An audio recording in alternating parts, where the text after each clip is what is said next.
কাল আমাদের বাড়িতে একটা গেট টুগেদার পার্টির আয়োজন করা হয়েছিল, যেখানে আমার হাজবেন্ডের পরিবারের সকল ফ্যামিলি মেম্বার্সরা ছিল। আর এই সবাইকে একসাথে করা না তো যেন অসাধ্য সাধন করা। আসলে সবাই নিজেদের জীবনে এতটাই ব্যস্ত যে এই একটা দিন সবাই মিলে একসাথে হওয়ার যে সময়, সেই সময়টাই না বের করে ওঠা যায় না। তবুও আমি সবার কাছে ভীষণ পরিমাণে কৃতজ্ঞ যে না, আমাদের কথা শুনে সবাই এসেছিল।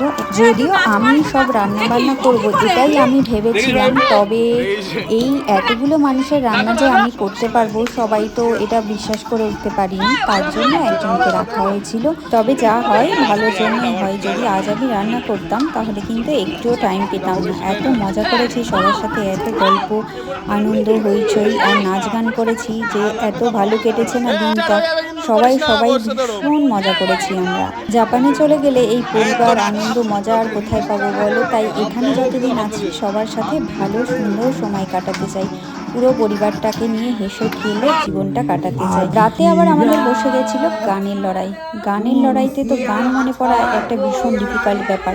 আমার তো চাই গান মনে পড়তেই চায় না গানের লড়াইয়ের সময়, তবুও গান বানিয়ে বানিয়ে তো করে দিয়েছিলাম।